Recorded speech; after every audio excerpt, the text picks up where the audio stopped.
Hallelujah. प्रियो, आज मैं आपसे बात करना चाहता हूँ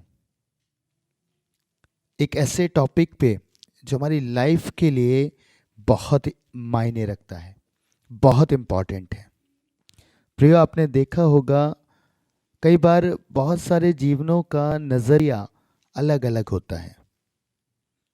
उदाहरण की रीति पे अगर मैं बात करूं, दो व्यक्तियों को अगर आमने सामने खड़ा कर दिया जाए और उनके बीच में 6 अंक बना दिया जाए, 6 बना दिया जाए, तो जो उधर साइड में खड़ा होगा उसके नज़रिए से वो 9 नंबर दिखाई देगा और जो इधर साइड में होगा उसको वो 6 दिखाई देगा, है ना।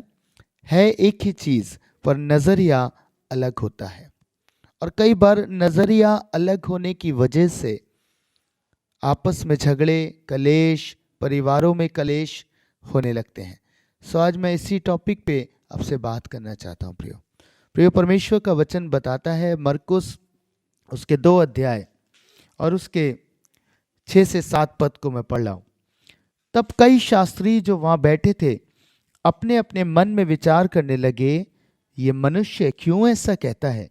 ये तो परमेश्वर की निंदा करता है। परमेश्वर को छोड़ और कौन पाप क्षमा कर सकता है? प्रियो, बड़ी खूबसूरत सी बात है। ये घटना है जब एक लकवे का रोगी एक ऐसे स्थान पे पहुंचता है जहाँ यीशु मसीह हैं। 4 लोग उसे छत खोलकर नीचे यीशु के पास उतार देते हैं और यीशु मसीह उनसे एक बात को कहते हैं कि तुम्हारे विश्वास के अनुसार ये चंगा हो जाए। प्रियो, उससे पहले परमेश्वर ने एक अद्भुत बात कही, प्रभु ने एक अद्भुत बात कही और वो ये थी, हे पुत्र, तेरे पाप क्षमा हुए। हालेलुया।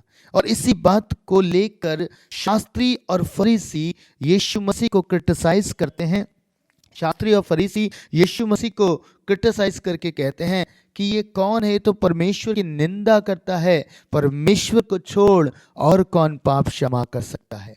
प्रियो, ये शास्त्री और फरीसी ये बात बिल्कुल ठीक कह रहे थे कि परमेश्वर को छोड़ और कोई पाप क्षमा नहीं कर सकता, पर ये दूसरा पहलू इसका भूल गए। इनका नजरिया एक ही तरीके से था, ये दूसरा उसका पहलू, उसका एंगल भूल गए और इन्होंने ये नहीं जाना, इन्होंने ये ठीक जान लिया कि ये जो बात यीशु मसीह ने कही है, सच में परमेश्वर को छोड़कर कोई और क्षमा नहीं कर सकता, पर वो ये भूल गए कि ये जो कह रहा है वो स्वयं परमेश्वर है। हालेलुया।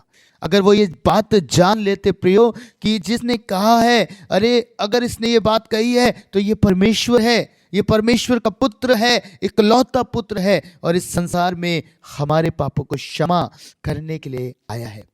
बहुत ही खूबसूरत बात है प्रियो। नजरिया। आज मैं जब इस पद को पढ़ रहा हूं तो मुझे इस बात ने बड़ी आशीष दी। शायद अगर ये शास्त्री और फरीसी इस बात को जानते तो प्रभु का निरादर नहीं करते, से क्रिटिसाइज नहीं करते, वरन उसकी महिमा कर रहे होते। इन्होंने बड़े मिरेकल देखे। इन्होंने उस व्यक्ति को जो लकवे का रोगी था, जो 4 लोगों के द्वारा पकड़ के लाया गया था, प्रियो, उसकी चंगाई को भी देख लिया था, उस आश्चर्य कर्म को भी देख लिया था, पर फिर भी वो से क्रिटिसाइज कर रहे क्योंकि उनका नजरिया एक ही तरीके से था। उनका पहलू देखने का, वो एक ही पहलू को देख पा रहे थे। प्रियो, आज बहुत सारे जीवनों का यही हाल है। वो एक ही पहलू को देखते हैं, वो एक ही नज़रिए से लोगों को आंकते हैं। लोगों के जीवन में उन्हें सिर्फ गंदगी दिखाई देती है, लोगों के जीवन में उन्हें हमेशा पाप दिखाई देता है। वो लोगों को क्रिटिसाइज करते हैं और हमेशा दूसरा पहलू नहीं जानते। हस्बैंड वाइफ का रिलेशनशिप एक ऐसा रिलेशनशिप है, कई बार झगड़े मालूम इस बातों पे हो रहे हैं कि नहीं मैं सही हूँ, दूसरा कह रहा है मैं सही हूँ। पति कहता है मैं सही हूँ, पत्नी कहती है मैं सही हूँ। बहुत सारे दासों के बीच में झगड़ा है क्योंकि एक दास का नज़रिया शायद अलग है और दूसरे दास का नज़रिया अलग है। इन बातों पे भी झगड़े हैं और एक दूसरे को क्रिटिसाइज कर रहे हैं। उसका मालूम कारण क्या है? मुख्य कारण ये है कि हमारा नज़रिया परमेश्वर के नज़रिए के समान नहीं है। हालेलुया। मैं आपको एक घटना बताना चाहता हूँ प्रियो। जब आप यूहन्ना 8 अध्याय उसके 1 से 11 पद को पढ़ेंगे तब आपको समझ में आएगा एक घटना। एक पापिन स्त्री को शास्त्री फरीसी लेके आ रहे हैं, लोग लेके आ रहे हैं और उस पर गुनाह का बोझ डाल रहे हैं, उससे कह रहे हैं इसने गुनाह किया है, इसने व्यभिचार किया है और ये व्यभिचार में पकड़ी गई है, और उसे लाकर यीशु के चरणों में डाल देते हैं, उसे यीशु मसीह के चरणों में रख देते हैं प्रियो, और कहते हैं कि ये व्यभिचार करते हुए पकड़ी गई है, तू इसके विषय में क्या आज्ञा देता है। मूसा ने कहा है ऐसी स्त्रियों को पथरवा करके मार डालना चाहिए, पर तू इसके विषय में क्या कहता है। पता है यीशु ने कोई उत्तर नहीं दिया, वो भूमि पर कुछ लिखते रहते हैं, वो लोग बार बार पूछते हैं, तब यीशु उनको उत्तर देते हैं, कहते हैं जिसने पाप ना किया हो वो इसे पहला पत्थर मारे। पता है वचन बताता है कि छोटे से लेकर बड़े तक हर एक व्यक्ति वहां से चला गया, उस स्थान से अलग हट गया, और कोई वहां पे नहीं था जो इस स्त्री पर पथरवा करे या उस पर दोष लगाए। पता है मुझे इस बात ने बहुत प्रिय आशीष दी। यीशु पूछते हैं उस स्त्री से, कहते हैं क्या कोई नहीं था जो तुझे पथरवा करता। उसने कहा नहीं प्रभु, कोई नहीं। पर मैं आपको बताऊं, एक जन था जो निष्पाप था, जिसने पाप नहीं किया था, वो स्वयं यीशु मसीह था।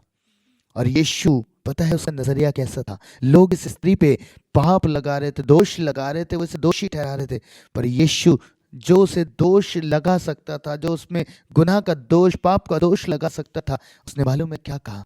उसने कहा जा, चल ही जा और दोबारा पाप ना करना। क्या नजरिया था यीशु का प्रिय।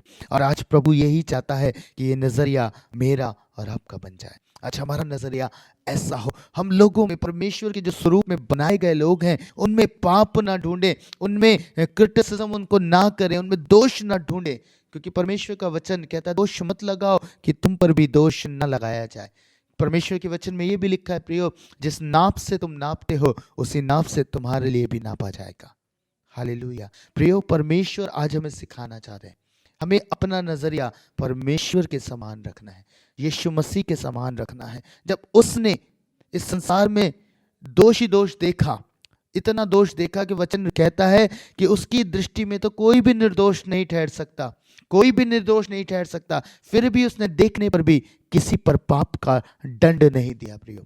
क्योंकि वचन कहता है प्रभु इस संसार में हमें दोषी ठहराने नहीं आए, प्रभु हम इस संसार में हमें दोष लगाने के लिए नहीं आए हम पर, वरन वो इसलिए आए कि संपूर्ण जगत उसके द्वारा उद्धार पाए।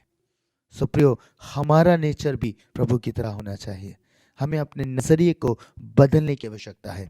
आज अपने हृदय को जांचें और तैयार करें प्रियो कि आप उस नजरिए से देखें जैसे यीशु लोगों को देखते हैं, जैसे यीशु मसीह लोगों को देखते हैं अपने जीवन में, वैसा ही नजरिया हमारा हो जाए। प्रभु आप सबको आशीष दे।